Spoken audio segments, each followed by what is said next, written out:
Mira, yo creo que es una cuestión bastante compleja de analizar y que hay muchos factores o muchas variables que inciden, ¿no? Por un lado, me parece que es esto de lo inaudito de la pandemia, porque es algo que nos llegó de golpe y que no tenemos las herramientas para procesarlo, para entenderlo. Y eso inaudito de la mano de lo más temido para el ser humano, que es la propia muerte o la muerte de los seres queridos. Entonces, enfrentar esa gran amenaza no es sencillo. Y esto de quedarnos en casa, ¿no? Que la casa supuestamente en el imaginario la tenemos asociada al ámbito de la protección. No siempre es así, ¿no? Pero en el imaginario casa parece que fuera un ámbito de protección. Y como que en paralelo entonces es algo inaudito, una gran amenaza, y nos deja dentro de casa, nos tenemos que quedar en casa, pero nos enfrentamos a el desamparo, como paradoja, ¿no? De estar en casa pero desamparados, porque los hábitos cotidianos, las rutinas cotidianas, las relaciones con otros, son una forma más que importante de protección en lo cotidiano, ¿no? Entonces, por estar amenazados, estar a la intemperie de las rutinas cotidianas, nos hace complicada la situación. Eso como algo común a a personas de cualquier grupo social y demás.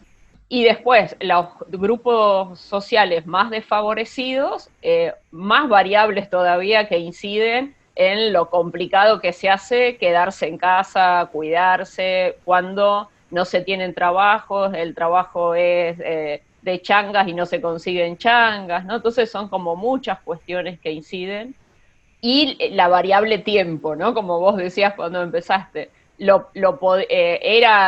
relativamente más sencillo hacerlo por una semana, 2 semanas, un mes, pero cuando vemos que se prolonga y que además no sabemos cuándo va a terminar, porque no tenemos una fecha límite, vamos a decir, también si hubiera una fecha límite probablemente sería más llevadero, ¿no? Pero refuerza la amenaza, ¿no? Esto de no saber cuándo termina.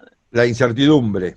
Exactamente. Desamparo con incertidumbre es una fórmula bastante compleja de sobrellevar, ¿no? Y más si tenemos problemas familiares, económicos, etcétera, es un combo bastante complejo, ¿no? Lo que vemos nosotros cotidianamente en la calle es que algunos, no todos, pero sí se ve mucho en los barrios, incumplen esta normativa de llevar un tapaboca. No tanto en los centros urbanos, pero sí más en las barriadas. ¿Hay algún componente de la denegación que viene de la psicología? Yo creería que sí, pero me parece, ¿no? Por mis observaciones también, por ahí es más en los jóvenes y adolescentes también, ¿no? Seguro hay adultos también, pero como que se ve con más frecuencia en jóvenes y adolescentes. Sí, una negación de algo que tampoco me parece que a muchos no les aparece como tan evidente de esto de bueno, sí, y más en los jóvenes, ¿no? Si me contagio, ¿qué me va a pasar? Por ahí se pierde la dimensión, no sé si sería negación, pero se pierde la dimensión de que puedo contagiar a otros, ¿no? Y que probablemente yo zafe o no me pase algo demasiado complicado, pero esta por ahí poca conciencia del contagio a otros. Cuando recién empezó la cuarentena hubo una encuesta a nivel nacional que decía que los adolescentes y los jóvenes lo que más temían era la muerte de seres queridos, ¿no? Y que tenían que ese temor de alguna manera los hacía tomar conciencia de la peligrosidad, ¿no? Y de bueno la necesidad de los cuidados. Pero me parece que como que siempre en los jóvenes está esto de soy inmortal, ¿no? Y nada me puede afectar. Sí, sí, sí. Entonces, Creo que es una definición excelente. no, Digo, la no, inmortalidad que viene de la no, mano de la juventud. no. Y se les complica no estar con amigos, no las juntadas, etcétera. Entonces, eso también, la inmortalidad y estar, no poder juntarme con amigos, ¿no? Por ahí también dificulta esto del tapaboca, el aislamiento. Sí, y no tener ningún antecedente en la historia moderna de una Eh, circunstancia como esta. Exactamente, esto de lo inaudito, ¿no? Que además que nos llegó de golpe, es algo que no podemos leer en los libros de historia, ¿no? Y también me parece que ha generado mecanismos de querer imponerle a los otros nuestra propia visión de las cosas y hacernos como controladores de los otros, ¿no? Esto, necesitamos cuidarnos, protegernos unos a otros, etcétera, pero también de qué forma le hacemos comprender o contribuimos para que los otros comprendan eso, ¿no? Porque si nos convertimos en controladores, tampoco hay probabilidad, y menos con los jóvenes, pero con nadie, si es más por imposición, ¿no? Que nos enojamos y esto, mi vecino hizo tal cosa, entonces no lo voy a saludar, ¿no? Cuestiones más de ese tipo de control me parece que tampoco sirven, y que esto que se vaya prolongando en el tiempo, por ahí va generando también problemas más barriales o más cotidianos cuando nos enfrentamos unos a otros en vez de protegernos, de ayudar a cuidarnos, ¿no? También viene con el componente de la rebeldía propia de la juventud, ¿verdad? Sí, sí, sí, sí. Esto de, bueno, ¿por qué me van a imponer algo, no? Y después también adultos y jóvenes, teorías de todo tipo, ¿no? De cómo surgió el virus, por qué está. Entonces también hay algunas teorías que generan más rebeldía, ¿no? Eh, eh, con el virus y con las medidas que se van tomando de protección. Creo que esta etapa que estamos viviendo para las ciencias sociales, para la sociología, una vez que se cierre este ciclo, va a ser muy interesante de analizar, ¿coincidís? Muchísimo.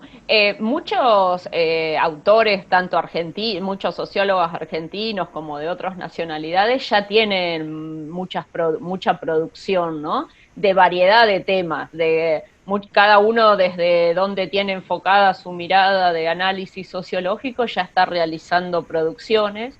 Otros dicen que también los sociólogos nos tenemos que dar un tiempo para estar produciendo, porque en realidad estamos afectados por el mismo fenómeno y siempre los fenómenos los tenemos que ver con alguna distancia, ¿no? Entonces, bueno, que algunos se están como apresurando a hacer análisis y demás, pero como nos interpela tanto, también tenemos que tratar de producir, ¿no? Esto de cada uno, no solo de las cuestiones que genera más en las relaciones sociales o cómo se está viviendo la pandemia, sino, por ejemplo, no sé, en las áreas de políticas públicas, cómo ser... La pandemia vino a visibilizar muchas cuestiones, por ejemplo, de desigualdad ya presentes. Entonces, bueno, ¿cómo aprovechamos esa visibilización para problematizarla más y para generar nuevas propuestas, nuevas alternativas de política pública? Entonces, cada uno en su área de estudio está pensando en estas cuestiones, ¿no? Y yo creo que ustedes como docentes de una universidad enclavada en el conurbano profundo van a tener un campo de análisis bastante interesante, vuelvo a repetir, cuando se cierre este ciclo. Porque, Totalmente. porque la mayoría de los alumnos son jóvenes. En particular, en una de las materias que yo soy docente, preguntamos a los estudiantes cómo estaban viviendo la pandemia y hicimos una pequeña producción, un pequeño artículo al respecto. Bueno, y aparecía todo esto, ¿no? De las dificultades económicas, de permanecer en las viviendas y convivir con grupos familiares que por ahí habitualmente no se pasa tanto tiempo, la dificultad para tener dispositivos y conectividad para llevar las cursadas, pero más que nada aparecía la gran necesidad de la presencialidad, ¿no? Del contacto directo, de estar en el espacio, en las aulas universitarias, de estar con los compañeros, con los docentes, del mate, el abrazo, ¿no? Lo corpóreo como una dimensión indispensable, y creo que pasa mucho, y que hoy también se va a poner de manifiesto con el Día del Estudiante y de la primavera, los estudiantes que están en sus últimos años, en el último año de cualquier ciclo, también lo están viviendo de una manera particular, los estudiantes de la Universidad de Moreno con los que hicimos este trabajo están cursando su último año, ¿no? Y parece, tienen muchos la percepción que es como, más allá que estén cursando, aprueben las materias y demás, como que han perdido lo esencial de estar en la universidad en su último año. Entonces también es una pérdida y un duelo que tienen que transitar, ¿no? Y que poder asumir. Sí, y por último, digo, y en este camino que estuviste trazando, me parece que, no sé si consideras que es muy difícil comparar, por ejemplo, lo que pasa con el tema de los contagios, justamente las interrelaciones sociales, con lo que pasa en Europa. Digo, nosotros que tenemos una cultura tan latina de esto del abrazo, del beso, el compartir el mate, atentó justamente contra la cantidad de contagios. Sí, sí, sí.